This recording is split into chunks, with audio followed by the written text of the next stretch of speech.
My name is Emma Simpson, and today I'm chairing this session on effective fisheries intervention, looking at the measures that are available to fisheries managers and the response to fish stocks and our stakeholders as well. So first up we have Felicity Osborne and Dan Smith, who are going to be talking about dolphinfish movements around FADs. Thanks. Yeah, thanks for that. So, Dan Smith from Fisheries Queensland, and I manage the FADS program for the Department of Agriculture and Fisheries, and also work in the recreational fishing space. So I'm just going to give you a brief overview of the FADS program, just highlighting some of the results from the monitoring we've done so far. So this is a fairly new program introduced in 2019, and then Felicity's going to provide some results on the movement patterns of dolphinfish research that she's done around the FADs, particularly off southern Queensland. So you probably all know what a FAD is, fish aggregating device or fish attracting device, or if you've seen Andrew Norris's talk yesterday, in freshwater we call them fish attracting structures. So they're virtually man-made structures placed in the ocean or the waterways to attract or aggregate fish to make them easier to catch for fishers. They've been used for thousands of years in the oceans, and they can be anything from a simple design like this one on the left, like a bamboo raft, right up to these complex designs that incorporate GPS trackers and sounders to record the biomass before the fishers actually go out and fish the FADs. They're typically either anchored or free drifting. And in Australia, we typically use anchored FADs so they stay in position.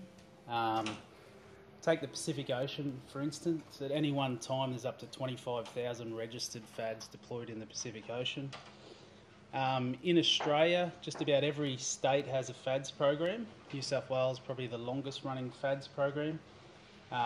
In Queensland, historically, FADs were operated by our fishing clubs, particularly the game fishing clubs. So the initiative. So in 2019, the Queensland Government committed to establish a FADS program, and this was part of our Sustainable Fisheries Strategy. So the Sustainable Fisheries Strategy is the biggest management reform in Queensland's history, and one of the targets under that strategy is to get all our fish stocks to 60% virgin biomass. So the purpose or the aim of the FADS program was to enhance fishing in Queensland, but also try and help reduce or shift some effort from overfished snapper and pearl perch. And as a result, currently today we have 48 FADs deployed off the Queensland coast. The majority of those in southern Queensland, from Bundaberg to the New South Wales border, and we also have some up off Weipa in the Gulf. We utilise 3 FAD types: a surface FAD, a subsurface FAD, and also an all-water FAD. The surface FAD, simple design based off the New South Wales proven surface FAD that they've utilised for many years and they've refined over the years. Easy to deploy and retrieve, uses a special marked buoy, so it's on top of the surface. It has a GPS tracker on it, a navigational light. It uses a header chain, an anchor chain, and a mooring line. And we have 28 of these surface FADs deployed from the top of Fraser Island to the New South Wales border, and 4 also off Weipa. These FADs are also deployed all year round, so different to some other states where they retrieve their FADs in the winter. Our FADs are deployed all year round because we're a little bit further north, the water's warmer, and they actually aggregate pelagic fish through those winter months. And the water depths these are deployed in off the east coast, it's between 45 to 110 metres of water, and then in the Gulf where it's a little bit shallow, it's 25 to 35 metres of water. The second FAD type that we utilise is a subsurface FAD. So this is based off the Indo-Pacific subsurface FAD design. So the top of the FAD is actually below the surface, at least 20 metres below the surface, depending on the ocean currents. So it has a series of 6 buoys that give the FAD line lift. So it's got about 70 kilos of lift from those buoys, which hold it vertical in the water column.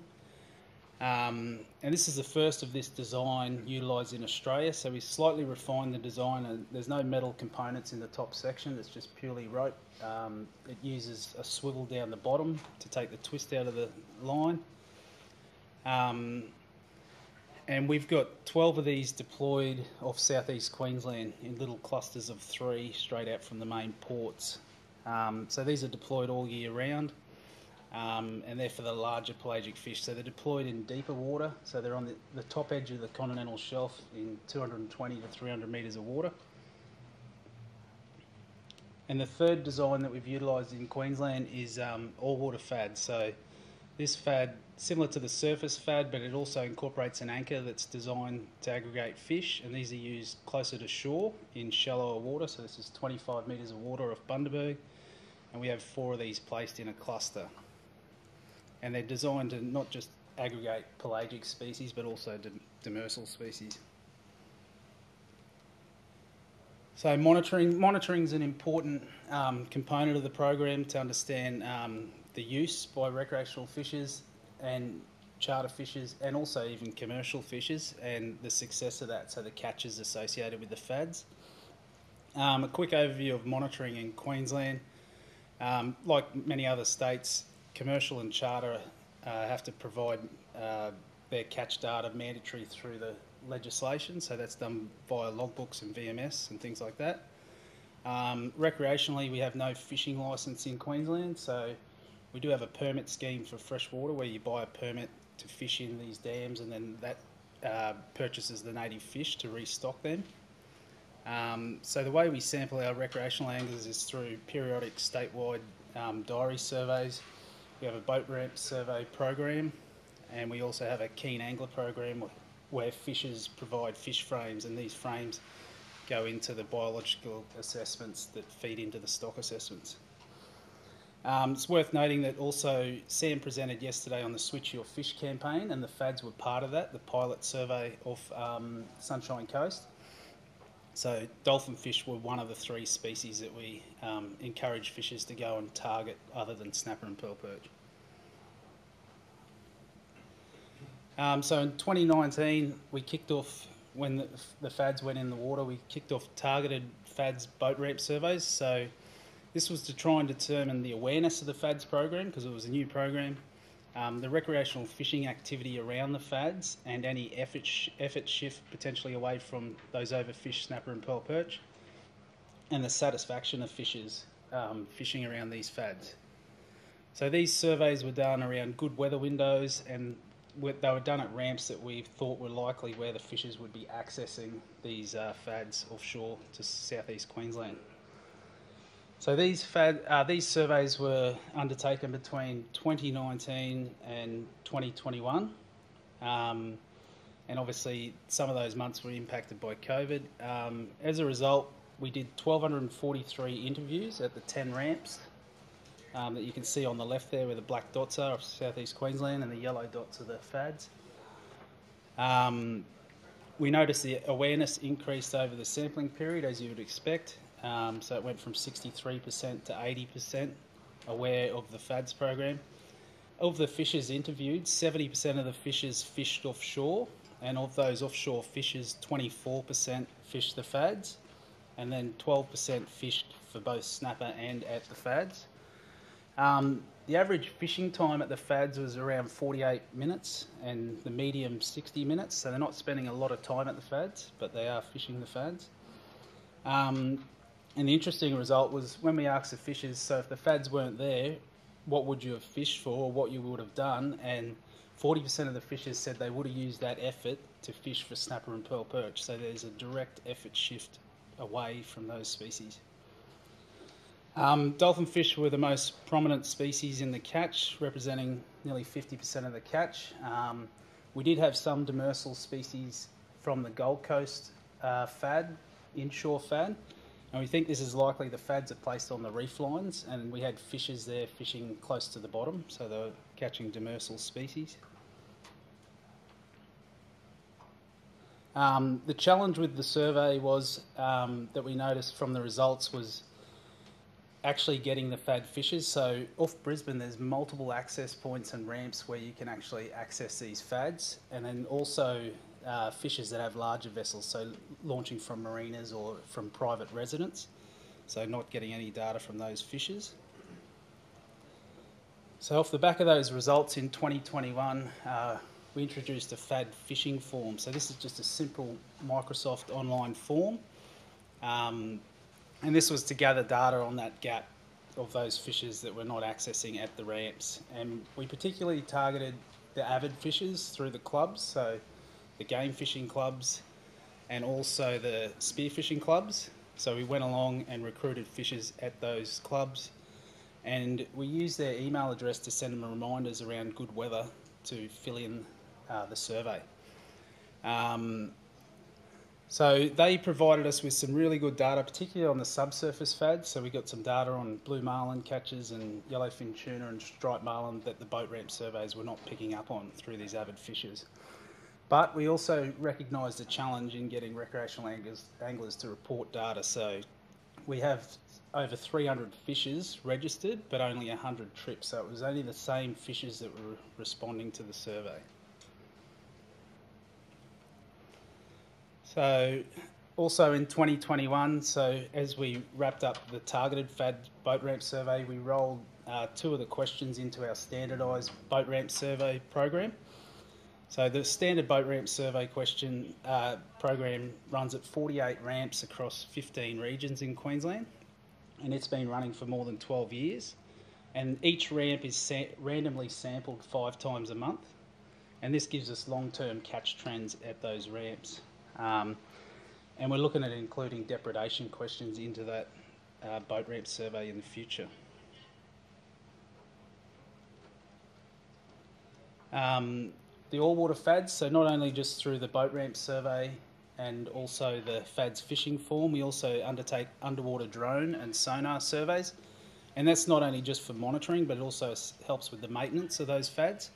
So we have 4 of these all-water FADs off Bundaberg. And we established a control site about 2 miles away from those FADs, and there was also a reference site, a wreck, that was about 3 miles away.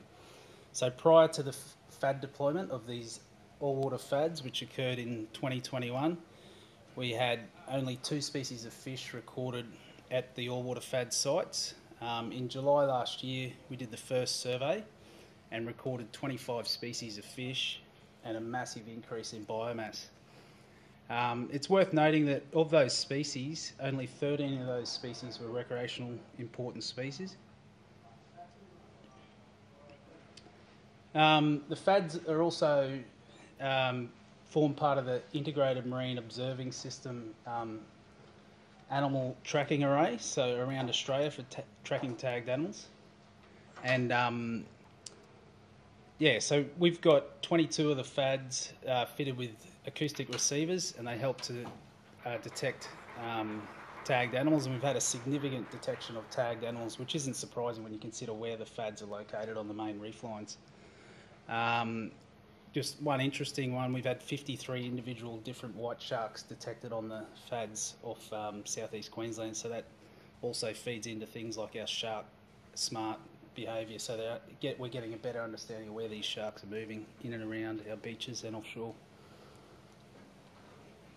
So the future of FADs, so we're currently looking at developing a recreational app in Queensland as part of the Spanish mackerel reform, so to get better data on Spanish mackerel, but we'll be looking at incorporating FAD monitoring into it and other recreational monitoring.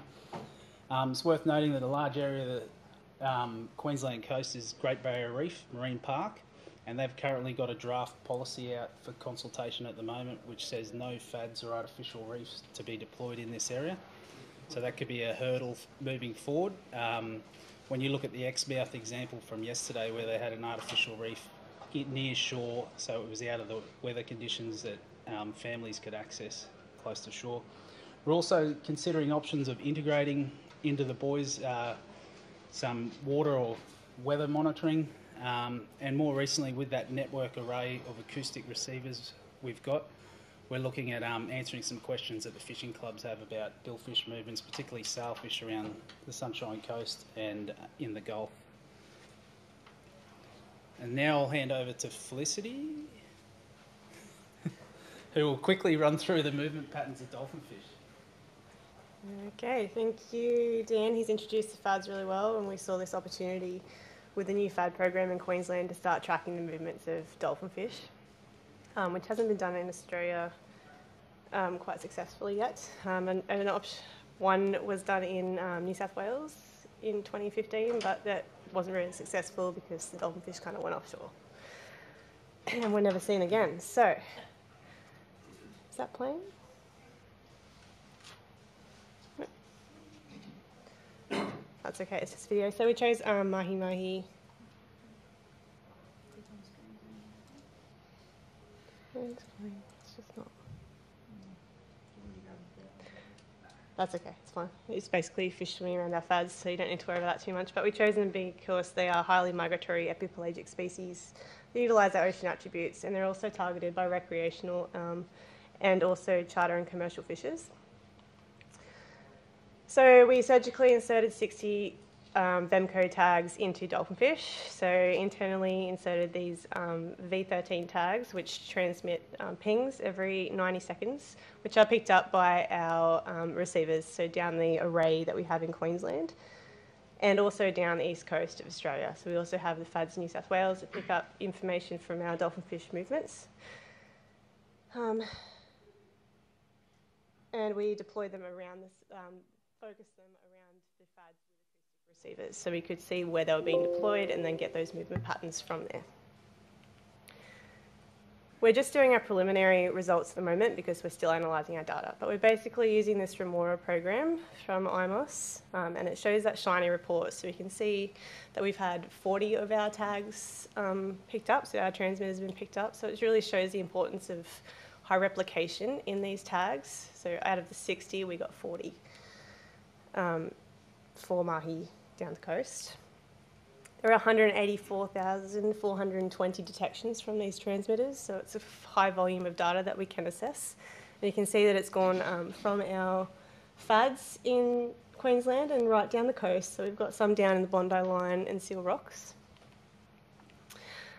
And we've got a high replication of detections, so between sort of that 2,000 and to 10,000 pings per tag.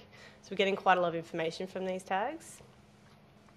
And over time, so the tags were scattered in the deployment for over 2 years, and the battery life is about 2 years. So we can get this timeline of movements across the FADs and down the coast of our dolphinfish.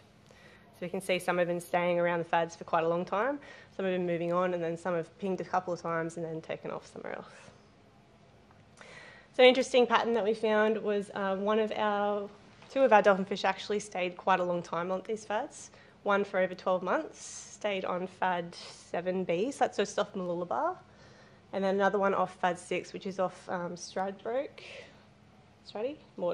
just out the front of Moreton for over 6 months, while others sort of stayed for a little bit and then took off somewhere else, and then some stayed for a little while and then disappeared, so I don't know where they went to.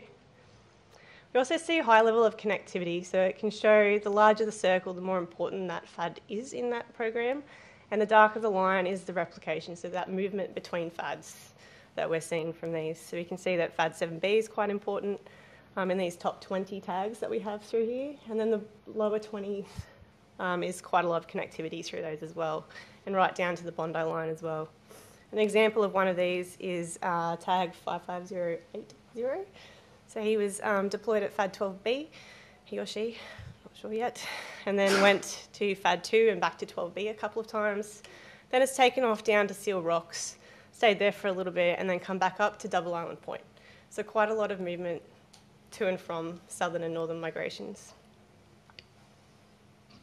Sea surface temperature patterns have been shown too. They're liking that sort of 24 to 26 degrees temperatures, and they're following that down the coastline.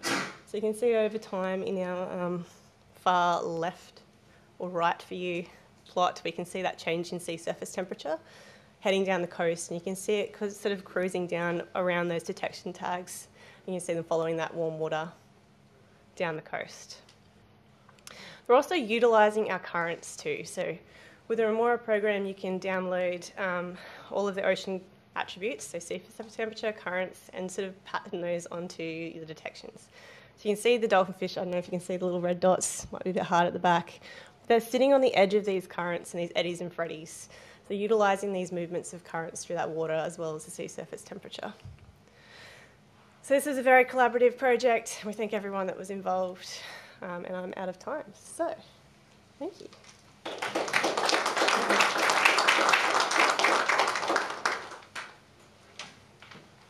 Felicity.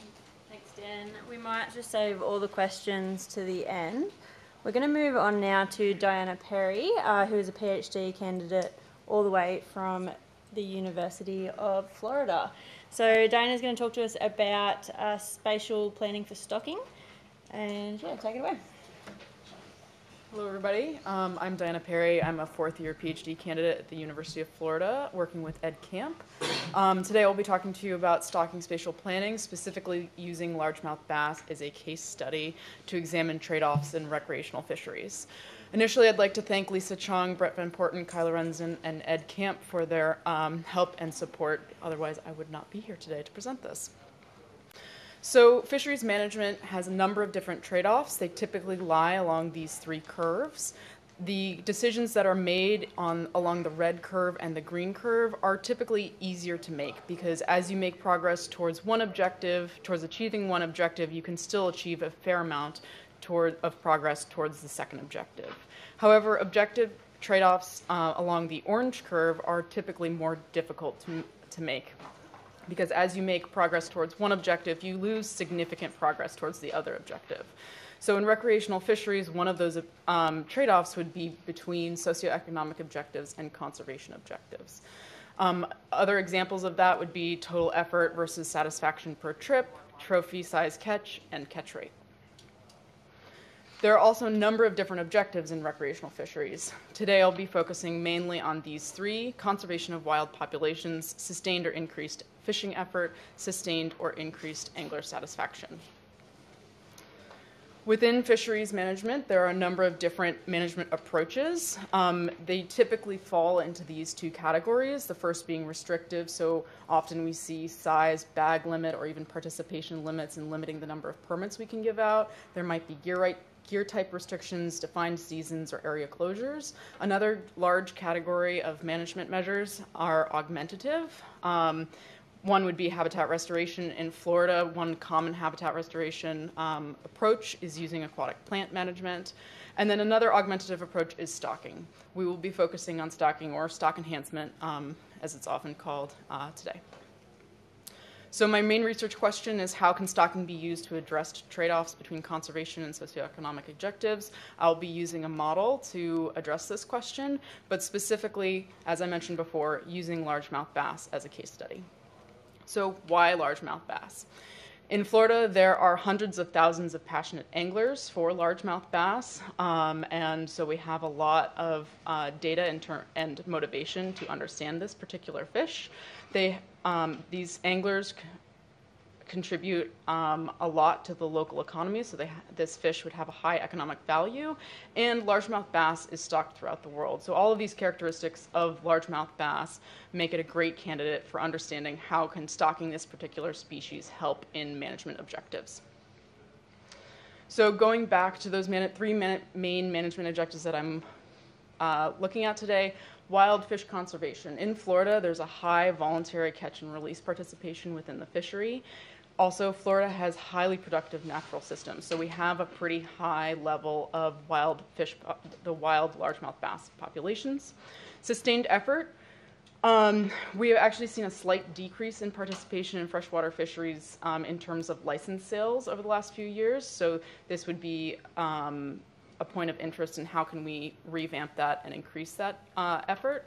And then angler satisfaction, this sort of is wrapped in with effort, but increases in satisfaction should lead to angler retention and potential recruitment of anglers. If you're talking with your buddies like, oh my God, I had such a great angling day, I found this and that, and I got so many fish, that will probably at least lead you to continue to fish, and you might be able to bring one of your buddies along with you. So those are some aspects of the fishery in Florida that also make it a pretty good candidate for those particular management objectives. So this is going to go into the model a little bit. I will explain various aspects of the model, and then I will get into the results. So these are some input variables and some response metrics. This is not an exhaustive list. Specifically, some input variables are the spatial dimensions, because we are looking at stocking across a landscape, density-dependent growth, angler movement, and habitat suitability. And then some response metrics that we're looking at are the number of vulnerable fish, utility to anglers, catch per unit effort, and then catch and effort over time. So this model was run over 100 years. So now I'll look at the fish population model. When you're stocking any fish, particularly if you're stocking it into a lake that already has the corresponding wild fish, you end up with sort of 3 categories of fish. You have the initial wild fish, you have the stocked fish that come from the hatchery and are put directly into the water body, and then you have the hatchery type fish that are typically the offspring of the stocked fish. So we have these 3 categories of fish. They all contribute to recruitment of the species. As you run the model, they age, and a few die, because fish don't usually live for 100 years. So in this particular model, they age. At the end of the model and at certain points in the model, you can look at total abundance of vulnerable fish. That contributes to satisfaction per trip. If there are more fish, people are typically more satisfied. And then finally, total fishing effort. So this goes back to what I was just saying. Total abundance of vulnerable fish, if that's high, satisfaction is typically high, and effort will remain high or increase. And the opposite, however, the opposite is also true. If abundance of vulnerable fish is low, satisfaction will typically be lower, and fishing effort may either maintain or decrease. So now we're looking at the spatial side of the model. In this model we developed, we have 5 identical lakes. We put in a population center of such as a city or town, and then we have the anglers moving from this city to these lakes. And you would typically think that most anglers would, or many more anglers would go to the lake closer to the city or town than the one that's furthest away.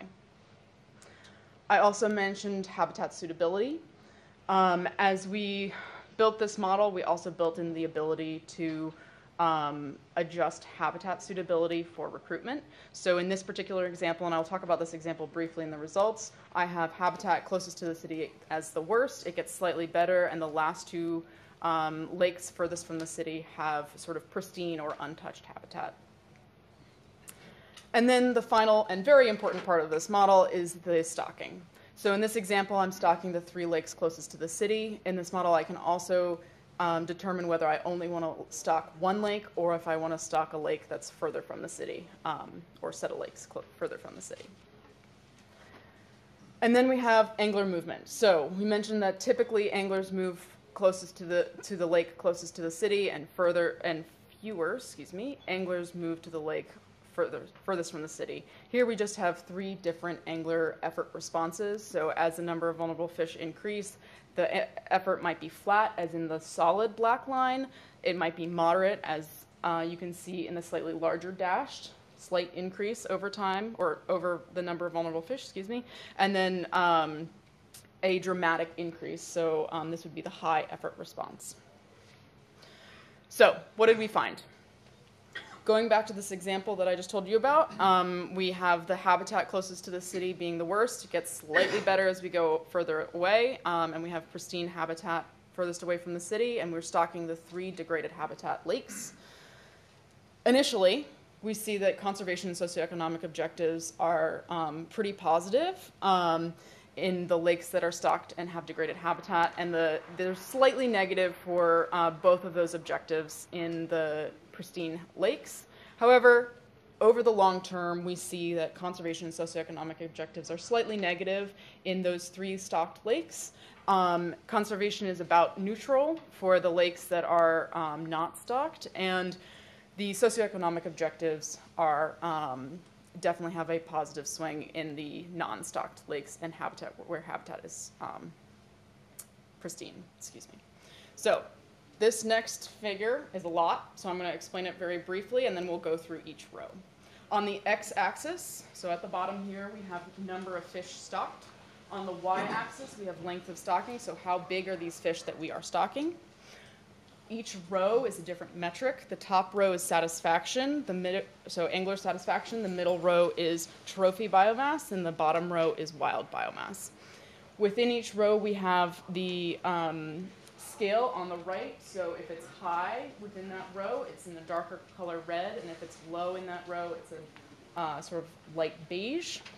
And then we have the 3 columns, and the 3 columns are effort response. So if you remember that flat line, slightly increasing line, and the dramatic increase, those are those 3 columns. So the flat line is to your left, the slightly increasing line is to the right, is in the middle, excuse me, and the dramatic increase is to the right.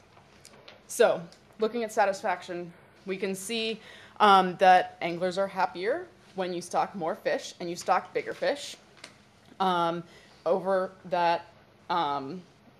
Over all 3 effort responses, and it's highest with the high effort response. We see that wild biomass, and it makes sense, is higher when we have fewer fish stocked and that they are smaller. And then we see that trophy biomass, at least for the low and moderate response, is higher with lower numbers of fish and slightly smaller fish, but you can see that length of stocking, particularly on that left side, if you have the same number of fish, it doesn't have a huge impact in terms of the size of fish that you stock. However, if you look at that final graph, you can see that there's a bit of higher trophy biomass when you're stocking slightly larger fish at higher numbers. So that's something that we are going to continue to look into. This is okay. This is just another version of that graph. It has moderate habitat as opposed to pristine habitat, and we can see that the extremes that we saw in the previous graph are just sort of moderated a little bit more. So those low, moderate, and high effort responses are slightly closer together. And then finally, we hope to be able to include different aspects of decision making in this model, maybe potentially have a management decision made, and how does that impact the fish populations and the angler movement potentially. We might include management tools, both restricted and augmentative, because in the real world we're not just going to do stocking. We might say, okay, you have to get a permit, or there's a slot limit, or something along those lines. In reality, those 2 types of management actions are working together. We have sort of touched on it, but we might examine the downsides of spatial stocking. And then finally, we want to integrate the findings into the decision-making process. I'm working very closely with the State Fish and Wildlife Agency to develop a strategic stocking plan for the state. And so these findings will be, as well as some of my other research, will be integrated into that strategic stocking plan. So thank you. I will answer questions later, but particularly thank you to Ed Camp and Lisa Chong. Their support and help in making this project possible has been very critical. And then my funding agency is to get me to Australia. So thank you.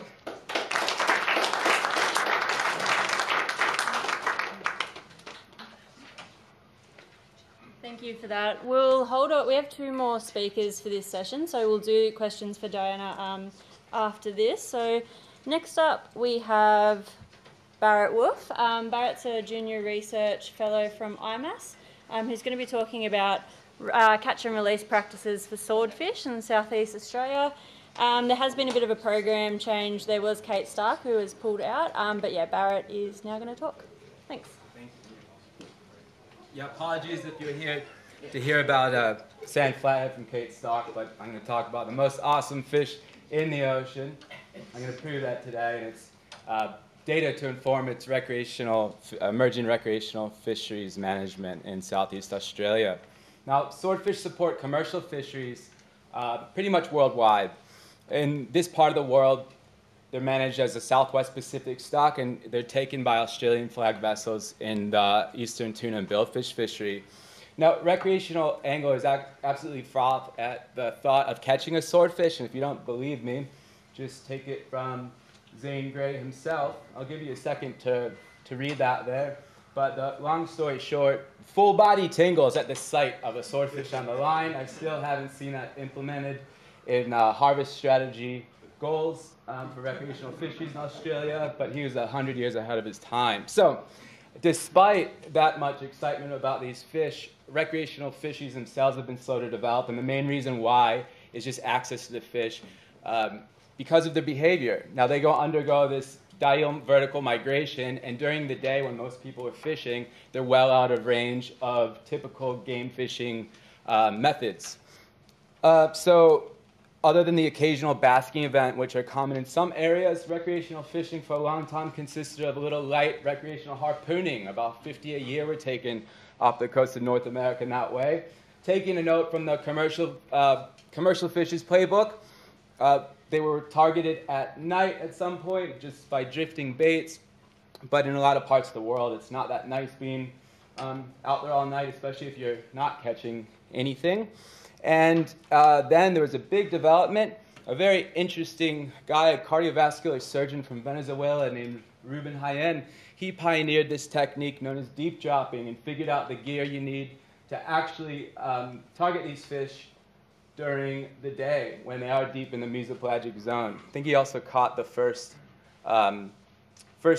nighttime Caribbean swordfish as well. And he also invented a synthetic carotid artery replacement. Very interesting, guys, in the IGFA Hall of Fame. So thanks to the development of deep dropping, recreational fisheries, daytime recreational fisheries emerged in different parts of the world. In Florida, there's a big one. In South Africa, a few other locations, and recently in the Southeast Australia, off the continental shelf break here along Tasmania and Victoria. Now, not only has deep dropping in this area increased access to swordfish, but it's also increased access to large swordfish. And because this is a sexually dimorphic species, a large swordfish is usually a mature female swordfish. To give you an idea of the size of the swordfish being landed in this fishery, you can see some line class records over time, and there's a bit of a hiatus of almost 20 years until the initiation of this fishery, and soon fish were just routinely being caught that were twice the size of record-sized fish not that long ago. So the goal of this work was to get some information for this just completely novel fishery, to guide best practices and any management measures needed.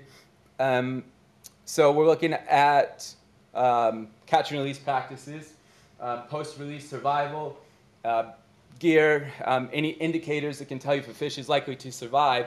And there's also a great opportunity to understand how the fish in this part of the ocean fit into that larger Southwest Pacific stock.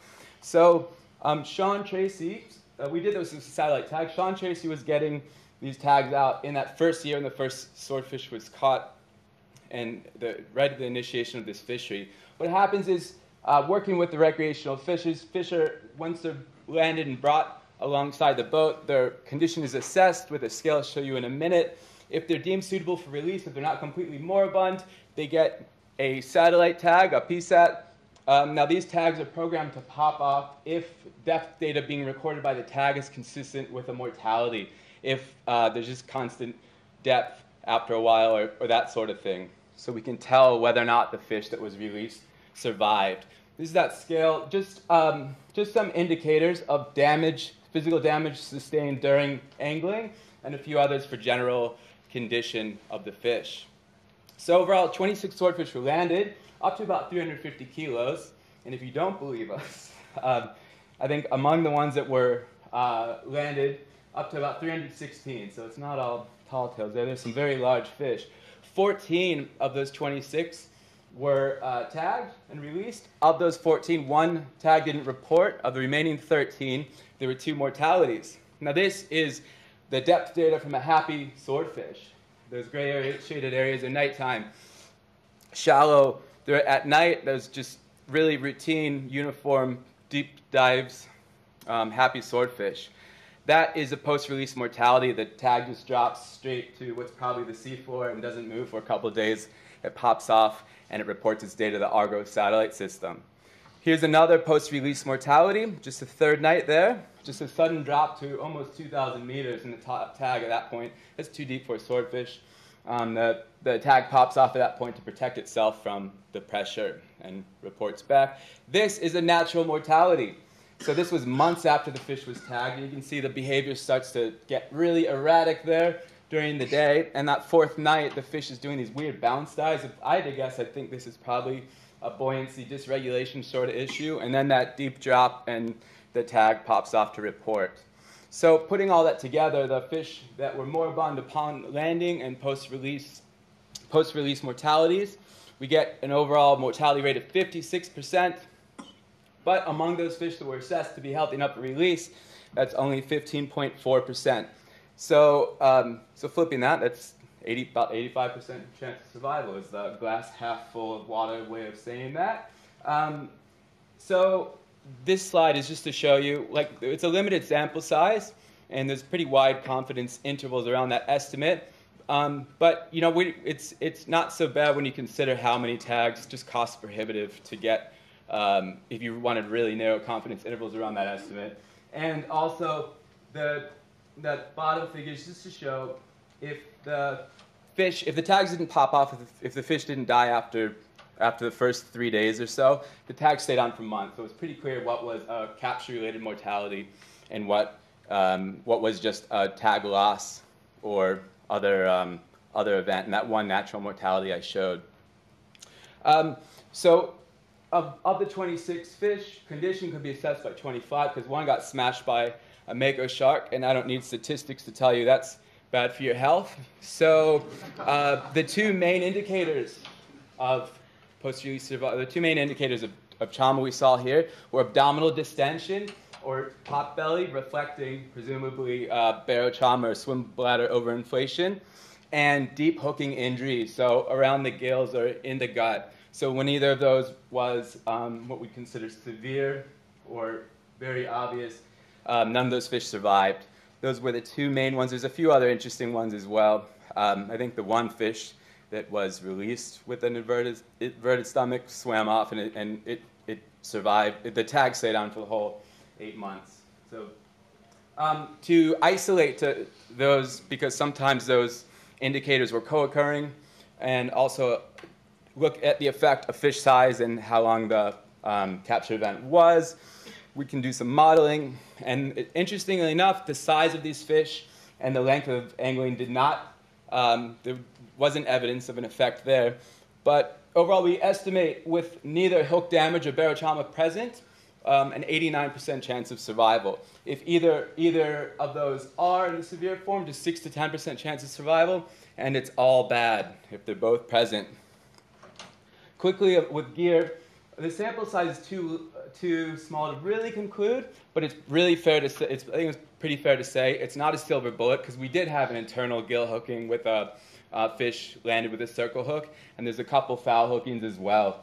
And there might be a signal that outcomes were better in terms of those adverse hooking events with the circle hooks.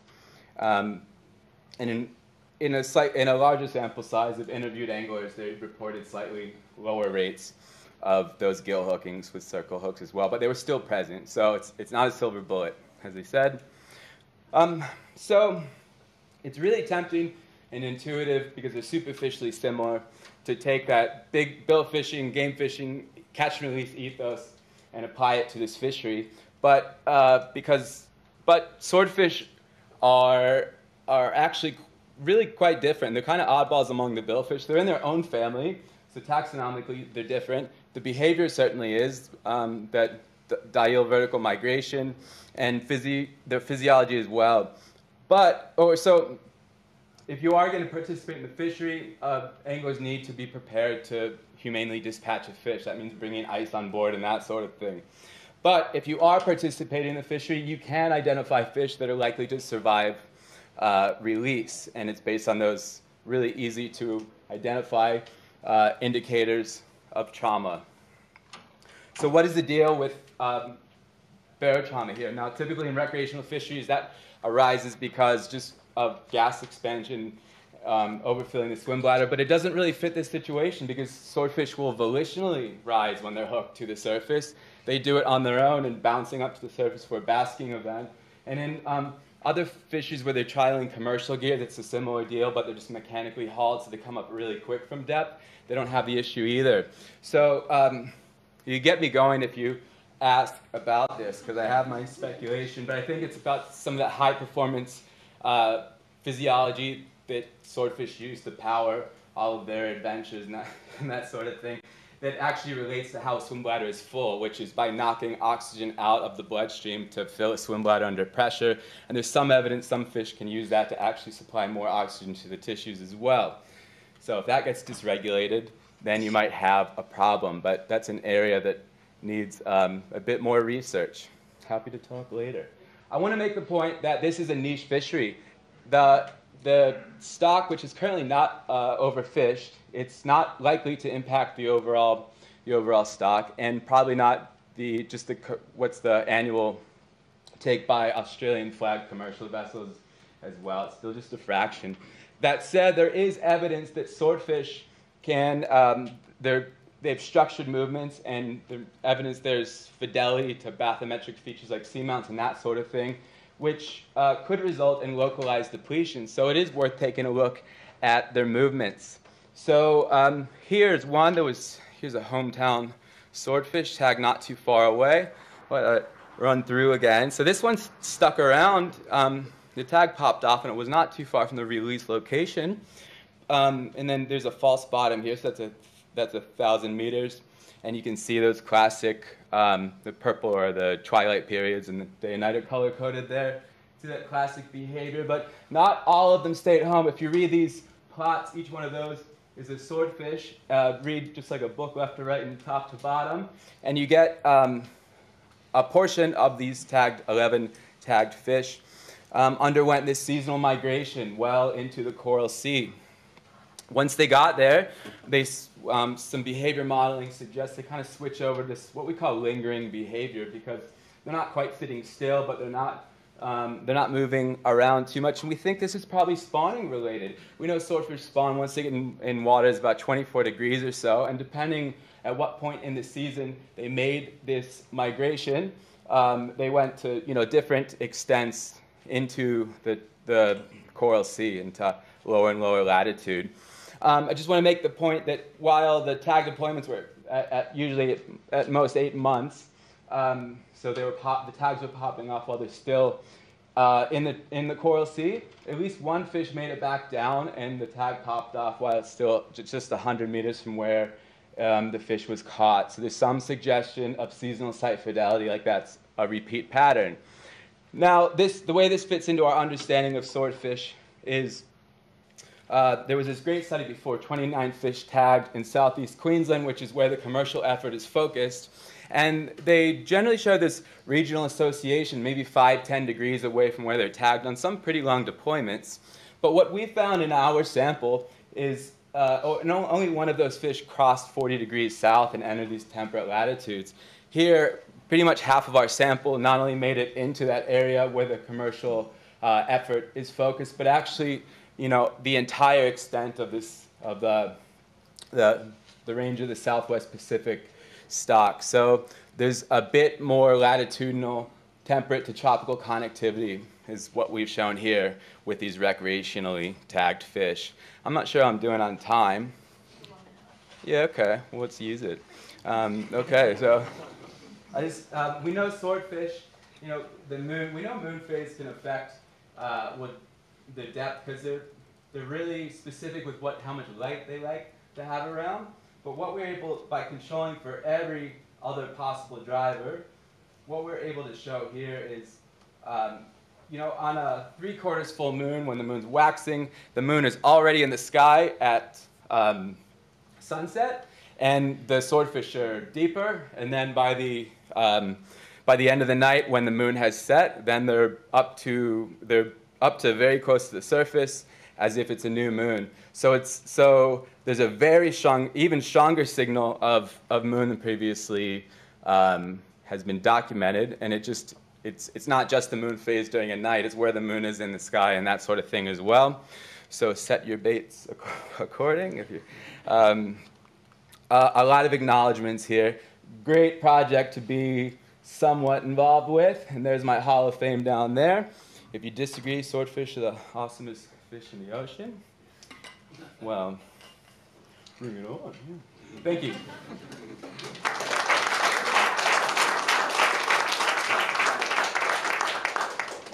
Thanks, Barrett. We've got one more speaker for this session.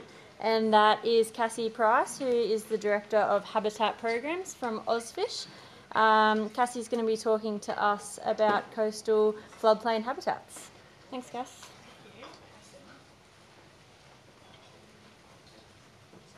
Swordfish really are amazing, right? I have to put all of that out of my head now, that amazing information, to be able to give you this one, which is a little bit different. Very good, nice to be here. Thank you, Emma. I am going to tell you about coastal wetlands, but I'm going to tell you today how babies are made. So we're going to be working through some primary school sex education. No, we're not going to do that. But really, if we just had more fish in all of our fisheries, wouldn't all of our fisheries management jobs be a hell of a lot easier? So that's what I'm going to work you through today, is how we make that absolutely possible.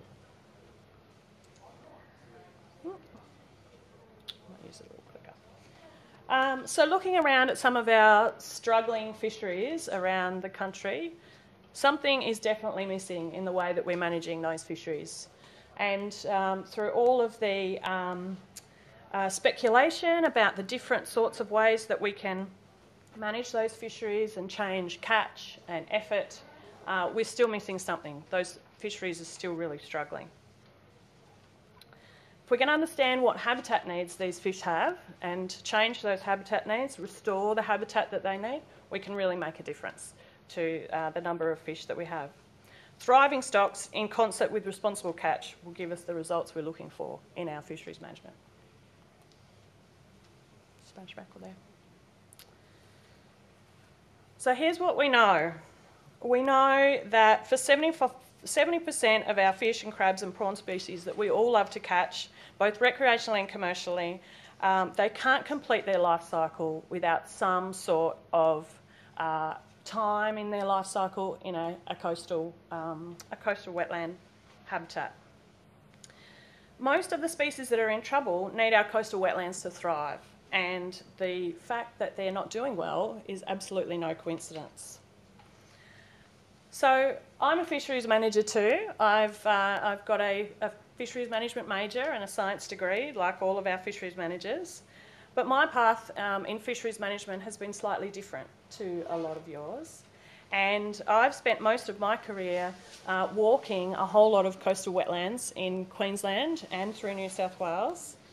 And I learned really on in my career how important these coastal wetlands were to our wild-caught fish populations and our fish stocks.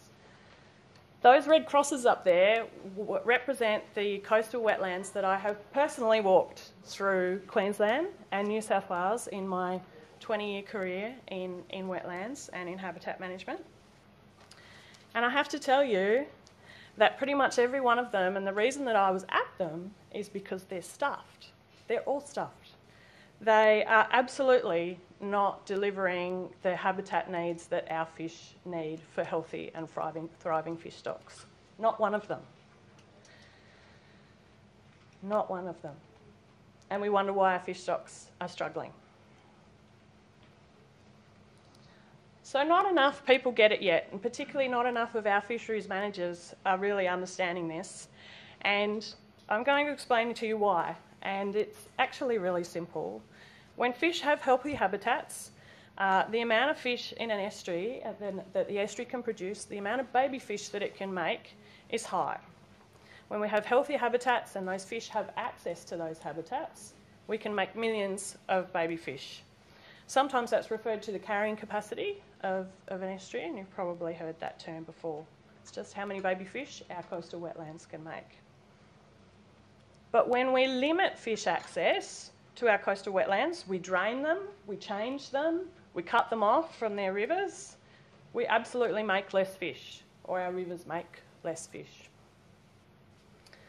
And they don't just go somewhere else. That's a bit of a common misconception. When I'm talking to fishers, I just say, well, the fish will just go and make babies somewhere else. No, they don't make babies somewhere else. You saw all those crosses in the wetlands through Queensland and New South Wales that I've walked, and all of those wetlands that are stuffed and not making fish habitat, or not good fish habitat anymore. They're not making baby fish. So that just doesn't happen. They don't just go somewhere else to do those things. These habitats are vital for our baby fish, for food and for shelter.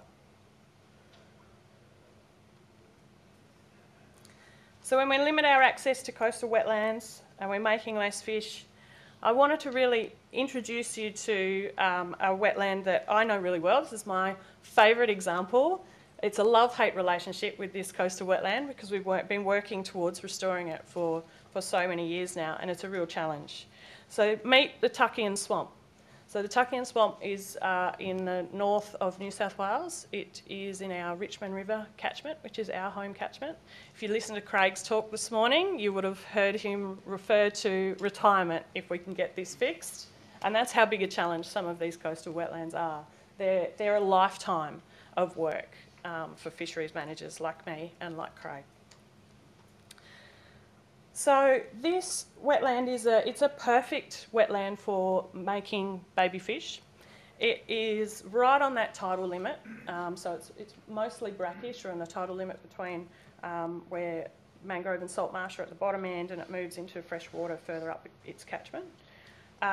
There's about 6,000 hectares, so I'll show you a little video in a little while that gives you a bit more scale, but there's 6,000 hectares of that low swampland and an area that can potentially make baby fish. 916 hectares of that is actually nature reserve at the moment. It's still stuffed, it's still not functioning as fish habitat, but it is nature reserve, so there's some potential there. This place was known as the engine room for the Richmond River. It's been called the Kakadu of the South, and our First Nations people talk about breeding arrays of stingrays moving through this swamp and right up into the upper creeks for their breeding back in those days. We have not seen that in white man time. So to give you an idea, there's 7 different creeks that run through into the Tuckian. So it's a huge catchment. The catchment itself is actually 21,000 hectares, so it's a really big part of our river system and our overall Richmond catchment, and particularly for the lower part of our estuary.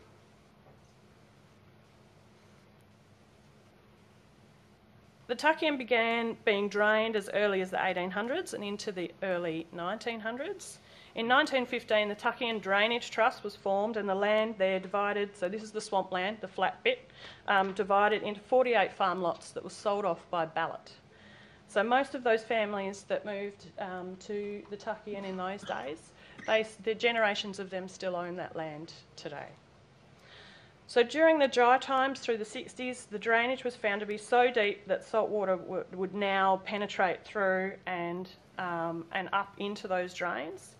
And by the end of the 60s, those farmers were really calling for change and for something to be done about that saltwater incursion that was now happening as a result of that major drainage that was through there, and they lobbied government for assistance. So the result was a huge wide barrage that was put in across the mouth of the swamp there, and effectively, finally, cutting the swamp off from the river. So it's basically one giant one-way valve. The water is allowed out with all these big floodgates, but not much gets back in.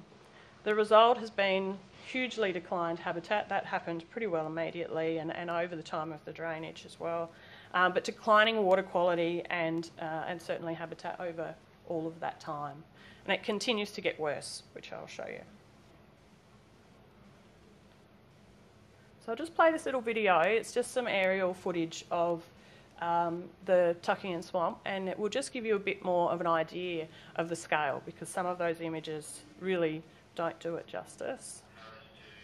And I will just talk over that as it goes. There we go. So there's no sound with that. This is flying across the barrage and up into the swamp. So this footage is from 2022, after our floods. It was actually taken after the really major floods. You would have seen them happen in the northern rivers in New South Wales. And it really gives you the idea of some of the scale of this swamp and how many baby fish it could have potentially made. So going back to those earlier diagrams that I showed you, this is this huge area of fish habitat that is now completely cut off from the river. And this is not a unique story. This is the same in all of those wetlands that I was talking about up and down the east coast. 5 years or so ago, a fantastic group of interested fishers were investigating why their river had no fish in it at Ballina and at the Richmond River. And they put their heads together. They did a lot of asking around, and one of their discoveries was the destruction of this floodplain wetland and this habitat for their fish. Since that time, they set about talking to everyone about this and finding out more about the swamp, but also talking to anyone who would listen that this was really a problem. They've talked to councillors, they talked to MPs, they talked to scientists, and around that time when they were investigating, Ozfish came into vogue, and we've really had those fishers come on board with us, and we've been able to give them that support and the traction they need to really get something happening, and some movement again on the Tuckian swamp. And I must say that for the last 20 odd years, this has very much been in the too hard basket of councils and state government and others that are managing this swamp. So it's really put the focus back on, the local fishers have put the focus back on this place. You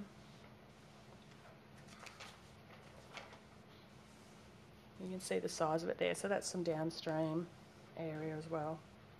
One of the key things that the group of fishers did, John Larson and our Richmond River chapter, was very much to set out understanding about what the current water quality was at the swamp, what the changes have been over that time that we'd really investigated it. You can see that awful water colour there that's coming out into the river. And I'm going to take you through what they found, because it was actually worse than what we expected. So in getting a look at the water quality of the swamp, we had the University of New South Wales come and do a hydrological assessment for us, but also look at the water quality and what they were finding in the body of the swamp. And you can see the colour of the water there. What they found was pH in the upper parts of the swamp of 2.08. So 2.08, that's a measure of acidity. And it's one of the worst, the worst that University of New South Wales have ever seen in an Australian wetland, and they suspect the worst in a coastal wetland in the world. So our Richmond River has some of the worst water quality for fish anywhere in the world. So just to give you an idea,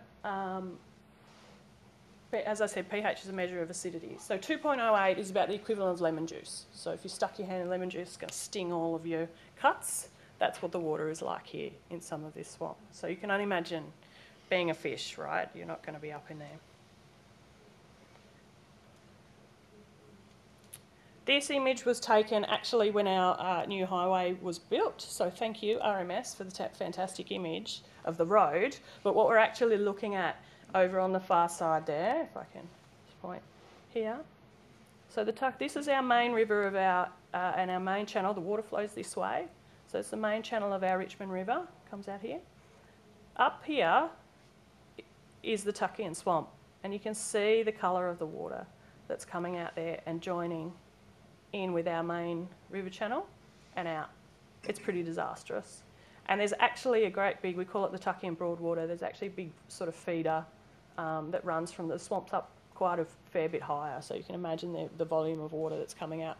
As I said before, it's 21,000 hectare catchment, and those 7 creeks pushes all of that water out, and this disastrous water quality. So the other thing that they really found was not only is the swamp really bad for fish and water quality, but it's really highly affecting the bottom half of our estuary as well, and the bottom half of our river. So all of our estuary is affected by this one place. Looking over the long term, I had a good look over the long term water quality. So this is a data set from 2006 through to 2014. And so there's many years there where the pH is less than 4. There's a few that are less than 3. Less than 4 is disastrous for fish, but anything under 6 actually causes disease and death in fish. So you can see there how often the pH from that swamp is under that line. There's a 3-year stretch in there where the water quality or the pH was very rarely over 6. So that's 3 years where it was just the fish could not live anywhere near the swamp or in that downstream area. So for 3 years straight. So you can imagine what that's doing to baby fish production, recruitment, and so on. We had more of a look again across 2016 to 2018, and you can see there that the pH again falling below 3 in June 2017, and again over that time rarely was the pH above 6. So these were some of the statistics and the graphs that our local rec fishers use to go and lobby government and say, look, this place is not improving, it's actually getting worse, and it's getting worse for our fish. All right. So if we go back to this slide here, it's one of the coastal wetlands that has been completely cut off and is completely defunct is the Tuckian Swamp.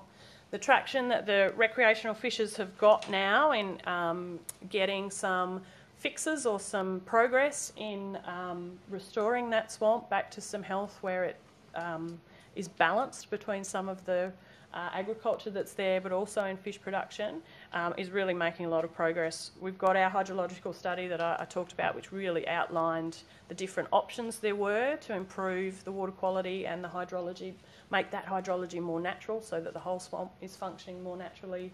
And we've moved on now. We're just coming to the end of a process where we've put a full cost benefit analysis together, a values assessment, and a whole toolkit for helping the community adjust to such a big change. And we are very close now to getting to a point where we can implement real change at this place and get real change. And none of that would have happened without a small group of very dedicated, very passionate fishers who agitated for that change and have kept pushing this along for the last 5 years. It takes time, but it's very worthwhile. So how are babies made? They're definitely made with connected fish nurseries that are connected through to our rivers and our oceans, and that those nurseries are healthy and thriving. And we need all of those wetlands with all of those crosses that I've seen in my career doing this to make more fish. And that will be the result, millions more baby fish. So we need to achieve that balance to get that change. I talked about, you know, we've come so far. There's been so many changes to our coastal landscapes, you know, since European settlement and since those first settlers were there. And we need to achieve that balance now to be able to open up some of those habitats again to coastal fish production and balance our landscape and our catchment with smart management techniques. So I very much talk about managing forward. You know, how do we reimagine what this place is like and achieve those values?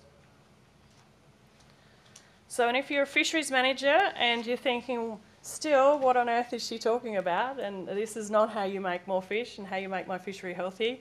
I really challenge that, because if you're not in a policy place in fisheries management, thinking about habitat, thinking about those coastal wetlands, thinking about how you make more fish for your fishery, then, you know, this really is your business. We have to move past no net loss of fish, which is what we do when we reduce catch and put protected areas in. And we have to change to a net gain aim so that we're moving forward by making more fish and having more fish in our fisheries for the long term. Coastal wetlands are the things that will achieve that. That's all. Thank you. Thanks,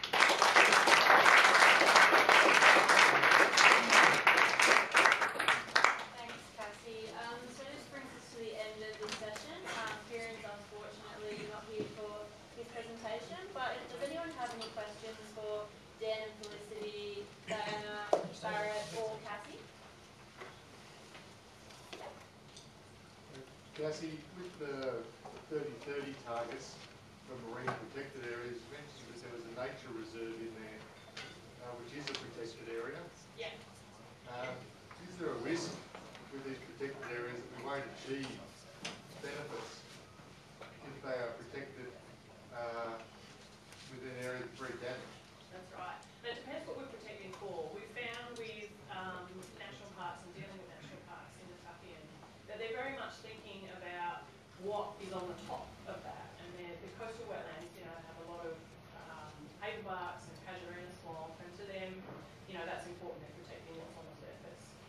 they didn't understand, and the journey that parks have been on with us with investigating and tucking, is that under the surface and all of the chemistry that's going on in the soil and in the water is actually really disastrous.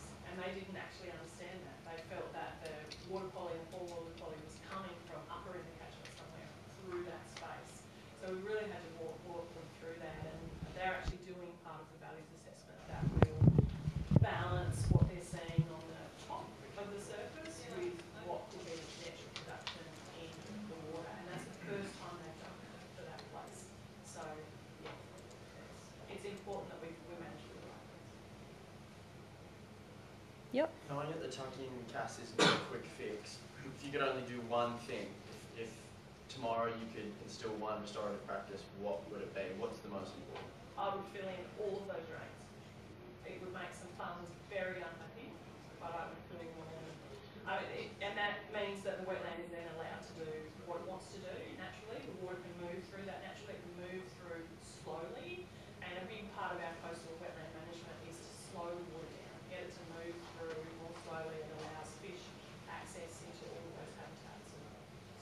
What's then realistic from an Ozfish perspective, knowing you're not going to fill in drains? What's an actual thing we might need to do hopefully in the next look, I think with the tucking, our step one will be to get that nature reserve functioning properly as a healthy place, both above the ground and below the ground, in the water, in the surface water and the soil.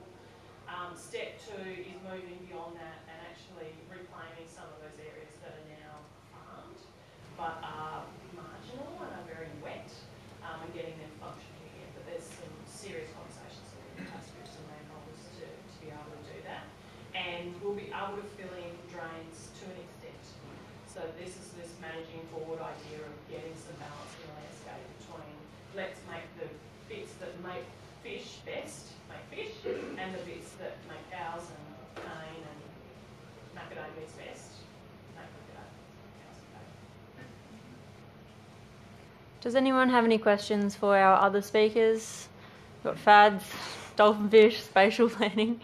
Yep. Just on the FAD data, is there any predictive value from the data you're generating there to help manage the fishery into the future? So with that wreck fishing data you're collecting, is it able to inform you of a pending problem that allows you to manage before we see a decline in the stock? Yeah, so that all that data does feed into our stock assessment process. So all that catch data feeds into those stock assessment models, and that's a national process where we assess our stocks. So and then define as either sustainable overfish, declining, etc. So that's the process that identifies that there's an issue, a change. So yes, it does feed into that process. Is there any other questions? If not, oh yep. So Cassie, what was driving the acidity in the soil? Are they acid sulphate soils? Yeah. And that's disturbance of that soil. That's right, yeah. So that major drainage has really allowed all of that to oxidise. So the oxygen gets into that acid sulphate soil and turns it over. And that's constant. It sort of acts like a pump. So the water fills up over that soil and it's sort of locked in. And then as things dry down, it all exposes and it runs into the drains and out. And that was that green, coloured water you can see coming out. But then it fills up and it does it all again. So it's sparkling like this big pump and it's just pushing that water out all the time. Thanks, guys. We might just close this session here. Thanks to all our speakers. Can I get one more round of applause for these guys?